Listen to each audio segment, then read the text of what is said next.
আশ্রয় নেওয়ার পরে এই দেশের বাদশার অত্যাচারে নিপীড়নে ওনারা এই বাদশাকে খোদা হিসাবে মানতে পারলো না।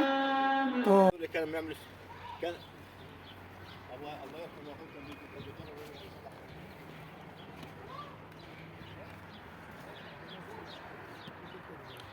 ওর গেটের সামনে যাই চলে।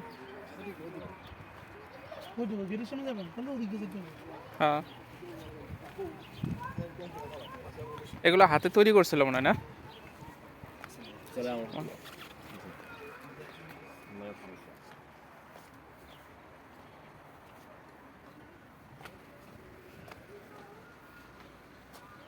এই জায়গাটা সংরক্ষণ করার কারণ কি?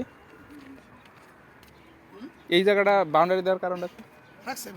না, কোনো একটা কারণ আছে অবশ্যই। এটা এই জায়গার কোনো কারণ নেই।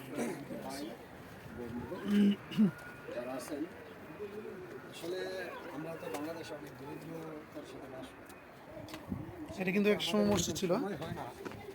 এটা ছিল উপরে মসজিদ ছিল। এই যে মিম্বর, এই যে এটা মিম্বর।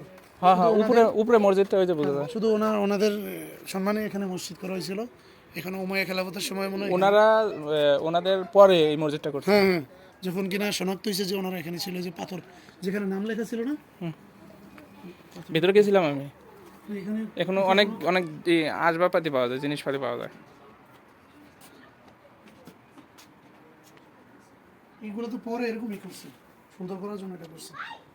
তো এখানে নাম লেখা, পাথরটা ভিতরে পাথর, শুয়ে থাকার সবই আছে। পাত্র আর পানি খাইতো এগুলো রাখছে দি।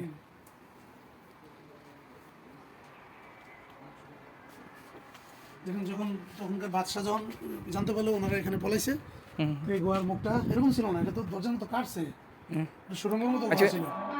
এটা সংক্ষেপে একটু বলেন যে আমি সমস্যা সংক্ষেপে যাবো আমরা ওখানে। হ্যাঁ হ্যাঁ হ্যাঁ, বলেন আপনি। যখন ওনারা যখন এখানে গোয়ার মধ্যে এসে আশ্রয় নিল, আশ্রয় নেওয়ার পরে এই দেশের বাদশার অত্যাচারে নিপীড়নে ওনারা বাদশাকে খোদা হিসাবে মানতে পারলো না। তো মানতে না পারাতে ওনাদেরকে জেলখানায় নিয়েছিল। তারপরে ওনারা জেলখানা থেকে পলায় আইসা এই গুহার ভিতর আশ্রয় নেয়। আশ্রয় নেওয়ার পরে যখন ওই বাদশা জানতে পারে যে এখানে আসছে, এখানে ছিল, তখন এসে গুহার মুখটাকে তারা প্লাস্টার করে দেয়, আটকে দেয় পাথর দিয়া একদম দেয়ালের মতো, এরকম দেয়ালের মতো প্লাস্টার করে আটকে দেয়। আটকে দিয়ে যারা যারা এখানে ছিল বড় একটা পাথরে তাদের নাম লেখা, এখানে নাম লিখে দিছিল। তখন সিলগালা করে দিছিল। হ্যাঁ, সিলগালা করে দিছিল। পরে ওনারা বাইরে হলো কিভাবে? একটা ফোন আসছে। আচ্ছা আচ্ছা। আসসালামু আলাইকুম ওয়া রাহমাতুল্লাহ। একটু ভিডিও করতেছি।